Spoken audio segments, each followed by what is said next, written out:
వంచితే ఇవాళ అన్ని కష్టాలు తీరుతుండే కదా. ఇవాళ ఆయన అప్పుకు 60,000, ఆయన ఒక్క కుటుంబం చేసిన అప్పుకు 60,000 కోట్లు కడితే 70 లక్షల రైతు కుటుంబాలకు 54,000 కోట్లు ఇచ్చినాం.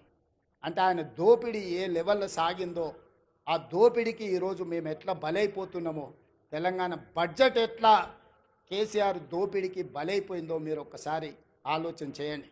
ఇవాళ అక్కడ నిరసన తెలిపిన రైతులు లాఠీ చార్జ్ గురించి మాట్లాడుతున్నారు. మల్లన్న సాగర్లో మల్లారెడ్డి అనే ఒక రైతు భూమి పోయిన రోజు కట్టెలు చితి పేర్చుకొని బతుకుండగానే ఆ చితి మీద పండుకొని నిలువున తగలబెట్టుకున్న రైతు మల్లన్న సాగర్లా మల్లారెడ్డి అనే పేరుంది. హరీష్ రావు గారు రా అసెంబ్లీకి.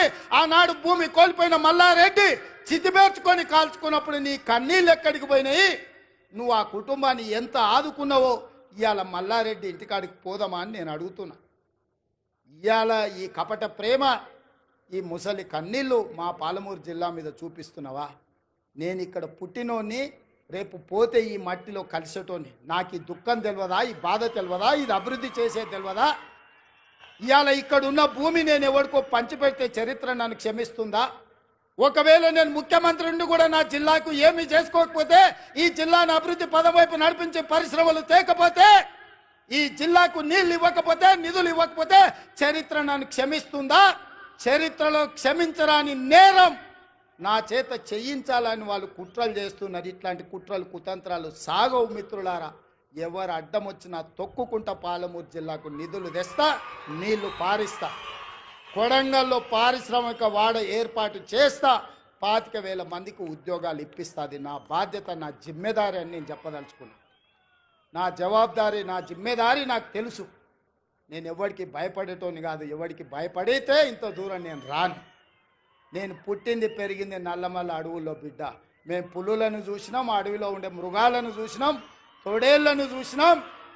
అన్నిటిని ఎదుర్కొని ఇంత దూరం వచ్చిన మానవ మృగాలు మీరెంత నాకు కాలి గోటితో సమానమని నేను చెప్పదలుచుకున్నాను. ఇవాళ గౌరవంగా మర్యాదగా పరిపాలన చెయ్యాలి, ప్రభుత్వాన్ని నడపాలి, రైతులు ఆదుకోవాలి, విద్యార్థులకు ఉద్యోగాలు ఇవ్వాలి, మహిళలు ఆత్మగౌరవంతో ఉండాలి అని మా ప్రభుత్వం పనిచేస్తుంది. అందుకే ఇవాళ ఈ ప్రభుత్వం రైతు పండుగ ఈరోజు ప్రతి ఒక్కరి మధ్యలో కూర్చొని ధైర్యంగా ఇవాళ మీ దగ్గరకు వచ్చిన. ఎందుకంటే చేసిన కాబట్టి నేను వచ్చిన. చేసింది చెప్పుకోవడంలో మేము కాస్త వెనకబడ్డామని మా బట్టి గారు అంటుంటారు. నిజమే, పనిలో పడి చెప్పుకునేదే మర్చిపోయినాం. ఏంటంటే మనకు ఆడంబరాలు ముందు నుంచి తెలియదు. మనకు పని చేసుడు తప్ప పాలమూరు వాళ్ళకి ఏమన్నా తెలుసా? రోజుకి 8 గంటలు, 10 గంటలు, 12 గంటలు ఏడికి పోయినా చెమట వచ్చే వరకు, రక్తం చిందే వరకు పనిచేసే తత్వమే మనది తప్ప గొప్పలు చెప్పుకునేది మనకి ఎవరికని తెలుసా? నేను కూడా మీలో ఒకనే, మీలాంటోనే కష్టపడడం తప్ప నాకు గొప్పలు చెప్పుకునేది తెలుసా? అందుకే ఇవాళ ఈ సంవత్సరంలో నేను పనిలో పడితే వాళ్ళు అలసుగా తీసుకొని ఇవాళ అడ్డగోలుగా మాట్లాడుతున్నారు. ఇక నేను మాట్లాడను, మీరే మాట్లాడాలి, మీరే జవాబు చెప్పాలి. మీ రైతులే నా బ్రాండ్ అంబాసిడర్లు, మీరే పాలమూరు బిడ్డలకు మీరే బ్రాండ్ అంబాసిడర్లు. మీలో ఒక్కొక్క యువకుడు ఒక రేవంత్ రెడ్డి తెలంగాణ రాష్ట్రం నలుమూలల ప్రభుత్వం చేస్తున్న పనులను, పాలమూరులో జరుగుతున్న అభివృద్ధిని మీరే నలుదిక్కుల చాటాలి. మీరే నా బ్రాండ్ అంబాసిడర్లు. ఈ 5 ఏళ్ళు ఒక్క రోజు కానీ, ఒక్క గంట కానీ, ఒక్క నిమిషం వృధా చేయకుండా ఈ ప్రజల కోసం పనిచేయడమే నా బాధ్యత. ఆ పనిని నేను నెరవేర్స్తా. మన కష్టపడే తత్వం ఎక్కడికి పోయినా పోదు, అది మన రక్తంలో ఉంది. ఏడ ఉన్నా, అది దుబాయ్లో పోయినా, బొంబాయిలో పోయినా, అమెరికాకు పోయినా, పాలమూరు జిల్లా ప్రజలకు కష్టపడే లక్షణం ఉంది, చెమటగార్చే లక్షణం మనకుంది. నేను కూడా మీ వాడిని, మీ బిడ్డనే కష్టపడి పనిచేస్తున్నా. మీరందరూ ఆశీర్వదించండి, కుట్రలను కుతంత్రాలను తిప్పికొట్టండి. ఈ రైతు పండుగ దాదాపుగా 150 కేంద్రాలు పెట్టి వ్యవసాయం సాంకేతికంగా ఎంత అభివృద్ధి చెందిందో ఆశ్చర్యం గొలిపే విధంగా 3 రోజుల నుంచి మంత్రి తుమ్మల నాగేశ్వరరావు గారు, సంబంధిత అధికారులు ఈరోజు ఈ కార్యక్రమాన్ని అంతా కూడా పాలమూరు జిల్లాకు తరలొచ్చింది. ఇంతమంది ఈడికి వచ్చిండ్రు, ఇంత పెద్ద వ్యవస్థ ఈడికి వచ్చిందంటే మీరు ఆశీర్వదించకపోతే వస్తుండేనా? కేసీఆర్ ఉన్నప్పుడు ఎప్పుడన్నా వచ్చినాయా మనకి ఇట్లాంటి అవకాశాలు?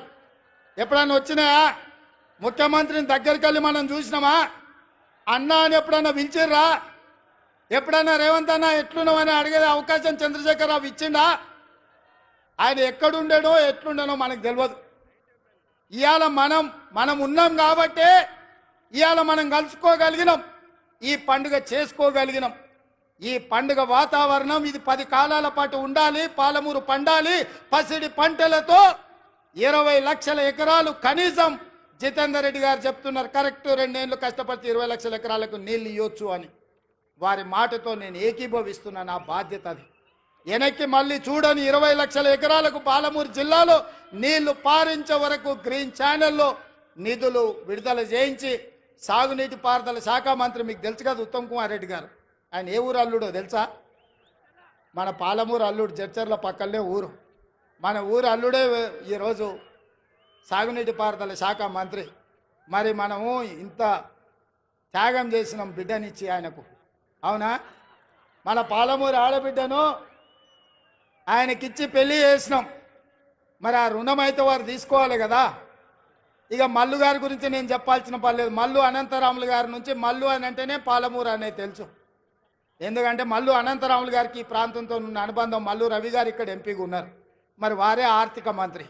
మీ పెద్దన్న జాతీయ నాయకుడైనా, మీ రెండో అన్న పార్లమెంటు సభ్యుడైనా వీళ్ళు గుండెల్లో పెట్టి చూసుకున్నారు. మల్లు బట్టి విక్రమార్క గారు, మీరు సంతకం పెట్టేటప్పుడు జర ధైర్యంగా 2 సంతకాలు ఎక్స్ట్రా పెట్టుర్రు.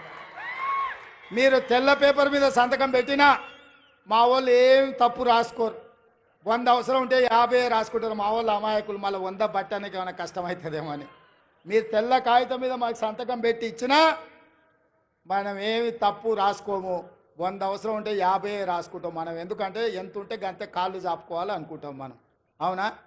మంచం ఎంత ఉందో కాళ్ళు గంతే చాపుకోవాలి. ఎక్కువ చాపుకుంటే బాగుంటుందని మనం తెలిసిన వాళ్ళం.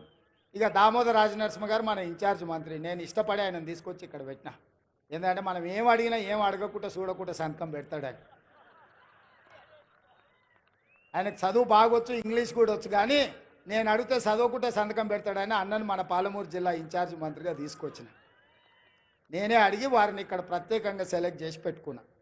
నాకేముంది చెప్పు, ఆయనను ఏదన్నా అడిగితే జిల్లా కోసం అడగాల్సిందే కదా. అందుకే మీరందరూ వేదిక మీద ఉన్న పెద్దలందరికీ పెద్ద ఎత్తున సప్పట్లు కొట్టి మనకు అన్నీ ఇవ్వాల్సిందిగా, వెనకాల ఉన్నోళ్ళు కూడా, ఆఖరికి ఉన్నోళ్ళు కూడా మీ సప్పట్లే వాళ్లకు మన విజ్ఞప్తి. ఎందుకంటే మీరు ఒక్కరొక్కరు కలిసి చెప్పలేరు. అందరు గట్టిగా నిలబడి సప్పట్లు, అందరు నిటారుగా నిలబడి వాళ్ళకు సప్పట్లు కొట్టండి అన్న. మా వాళ్ళ ఆలోచన, మా వాళ్ళ ఆకాంక్ష, 70 ఏళ్ళ మా కష్టం. తప్పట్లు కూడా కొట్టండి. డప్పు లేవానే మా మాదిగ సోదరులారా, డప్పు సప్పుడు వినిపించాలి, గట్టిగా వినిపించాలి. మన జిల్లానే మాదిగోళ్ళ జిల్లానే, కొట్టూరి గట్టిగా. ఎందుకంటే వాళ్ళకి ఎప్పుడైనా సంతకం పెట్టే ముందు మీ సప్పట్లు వినిపించాలి, మీ డప్పుల మూత వినిపించాలి. వాళ్ళ గుండెల్లో సంతోషం పరవళ్ళు తొక్కాలి.